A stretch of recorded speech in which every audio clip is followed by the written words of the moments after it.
Você sabia que o mesmo carro que custa cerca de 68 mil dólares lá nos Estados Unidos pode custar aqui no Brasil mais de 1.200.000 reais?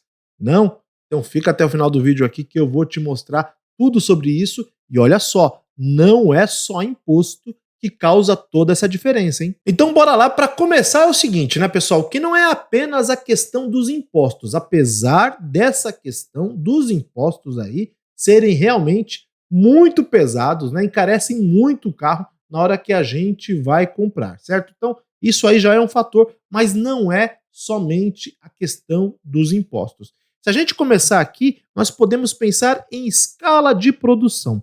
Uma das coisas que a gente tem que entender é que aqui no Brasil nós produzimos muito menos carros do que lá nos Estados Unidos. Só para vocês terem uma ideia, em 2024 foram fabricados de veículos novos, né, carro zero, certo, pessoal? Em torno de 2,5 milhões de carros. Sim, é um bom número, certo? Só que lá nos Estados Unidos a produção foi de aproximadamente 10,5 milhões.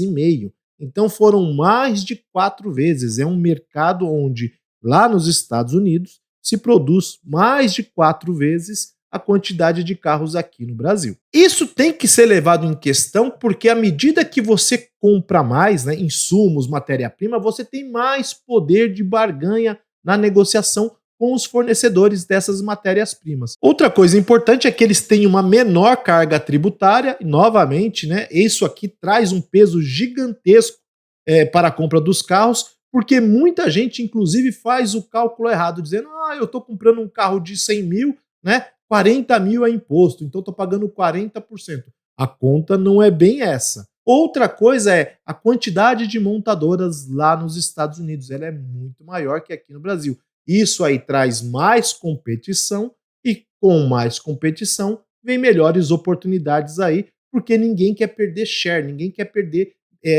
tamanho no mercado. Outro detalhe importante é o custo do dinheiro. Afinal de contas, lá nos Estados Unidos, as taxas são muito mais baratas. Por exemplo, um financiamento lá nos Estados Unidos vai custar, em média, 3% ao ano, certo, pessoal? Enquanto aqui no Brasil, barato. Se você encontrar um crédito barato aí, fica tranquilo que você vai pagar, no mínimo, 20% ao ano. Então dá muita diferença. Tanto para quem está financiando o seu veículo, também para as empresas que estão buscando crédito para poder investir no seu negócio. A realidade econômica do país também reflete nos preços finais. É só você olhar, a taxa de juros nos Estados Unidos ela acabou de baixar, ela está ali na casa de 4,25% ao ano, enquanto aqui no Brasil a taxa Selic permanece em 15% e parece que só teremos reduções das taxas a partir de 2026. É lógico que a gente jamais vai poder esquecer da quantidade de letrinhas que nós pagamos na compra e também na manutenção dos nossos carros. Que letrinhas são essas? Os impostos IPVA, CONFINS, IPI e tudo mais que a gente tem por aí, não é isso, pessoal? E deixa eu ver, ICMS, né? Então, a quantidade de impostos que nós pagamos aqui também encarecem muito a nossa compra. Outro detalhe que pesa demais também na balança é o poder de compra do americano contra o poder de compra do brasileiro. E antes que você venha falar aquela questão, não, mas tem que converter. Olha só, vamos lá. Se nós pensarmos o seguinte ali, eu disse que você pode comprar um carro de 68 mil dólares lá no Brasil, enquanto o mesmo carro está aqui no Brasil em torno de 1.200.000. Bem, se você pensar em converter 68 mil dólares com a taxa do dólar hoje aqui no Brasil, vai dar ali em torno de 400 mil reais, um pouquinho menos de 400 mil reais, certo? Se fosse fazer conversão por conversão, certo, pessoal? Olha só, peraí, o carro não está 400 mil reais aqui no Brasil, certo? O carro está ali em torno de 1.200.000 reais. Certo? Eu estou falando do Corvette, mas poderia ser qualquer outro carro. Então, só converter não resolve o problema, não resolve essa questão. Outra coisa que você tem que pensar é que o americano ganha em dólar, certo? O americano ganha em dólar, então você não tem que converter, porque você tem que utilizar o seguinte, unidades monetárias. Se você ganha em dólar, então você precisa de X dólares para comprar os seus bens lá. Aqui no Brasil, o bem está em real, então você precisa de X reais para comprar aquele bem, certo? O grande X aí, a grande matemática, o certo seria fazer é você pegar o valor do bem e dividir pelo salário médio da população ou, no caso, pelo salário mínimo. E aí você vai ficar abismado novamente, certo? Porque se nós fizermos uma divisão do valor do bem pelo salário médio ou pelo salário mínimo, certo, pessoal? Para a gente poder trazer em igualdade, em unidade monetárias, certo? Para a gente não ficar dizendo, ó, isso aqui é dólar, isso aqui é real, não. Vamos tratar como unidade monetária, certo? Gente, nós tomamos um pau, nós tomamos na cabeça feio, beleza? Dá uma olhadinha nisso aqui. Com o dinheiro de você comprar um Corvette lá nos Estados Unidos, não é isso? Em unidades monetárias, sabe o que você vai comprar aqui no Brasil? Um Kwid. É exatamente isso. Olha aqui, pessoal. Só para você ter uma ideia da diferença de salário médio aqui no Brasil e lá nos Estados Unidos em 2025, olha só, pessoal. Aqui no Brasil, o salário médio é em torno de R$ 3.400, enquanto lá nos Estados Unidos, o salário médio é em torno de $5.500. Quer dizer, se nós só tratarmos aqui como unidade monetária, certo? Sem câmbio, quer dizer que eles têm um salário médio maior do que o nosso. E se nós formos olhar para a diferença de salário mínimo entre Brasil e Estados Unidos, a gente vai perder de novo, porque o salário mínimo aqui no Brasil está na casa de R$ 1.518, enquanto lá nos Estados Unidos o salário mínimo é em torno de R$ 2.206. Então a gente já sai perdendo aí nas duas formas, ou no salário médio mensal ou no salário mínimo, tá? Porque vocês podem ver aqui que nós ganhamos menos do que os americanos na média. E aí é que dá vontade de chorar quando a gente faz a comparação do que se compra lá e o que se compra aqui. Novamente, se nós apenas olharmos a questão das unidades monetárias, olha, dói no coração de verdade. Porque com 68 mil unidades monetárias de dólar, certo? Unidades monetárias de dólar, você vai andar de Corvette lá nos Estados Unidos.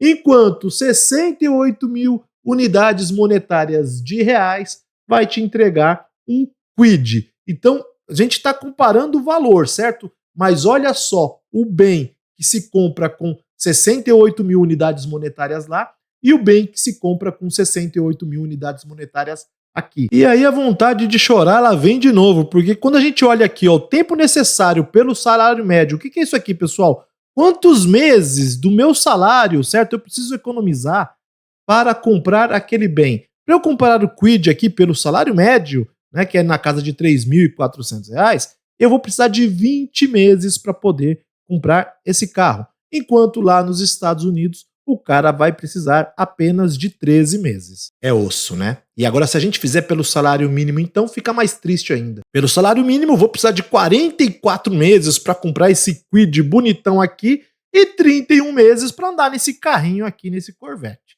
Né, pessoal? Então, é quase nada de diferença, né, de um para outro, né? E se você já acha que é caro pagar 67, 68 mil reais num Kwid, imagina o seguinte, que a grande maioria das pessoas aqui no Brasil e no mundo, elas não compram carro à vista, elas compram carro financiado. Agora tem uma diferença em pagar 3% ao ano e pagar mais de 20% ao ano, que é o caso aqui do Brasil. Gente, olha só, eu estou colocando uma taxinha aqui bem singela, hein?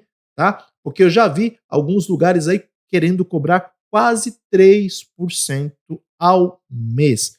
Pensa no seguinte, isso aqui é juros compostos. Então imagina o tamanho da tua dívida ao comprar um carro financiado no momento que o país está com uma taxa Selic tão alta. Então só para te mostrar aqui, eu vou fazer uma simulação para você ver, né, o quanto que isso pode custar para o teu bolso. Então eu vou utilizar aqui um simulador de financiamento de veículos para a gente comprar o nosso lindo Kwid. Então tá aqui, ó, em torno de 67 mil reais é o que custa o carro, certo?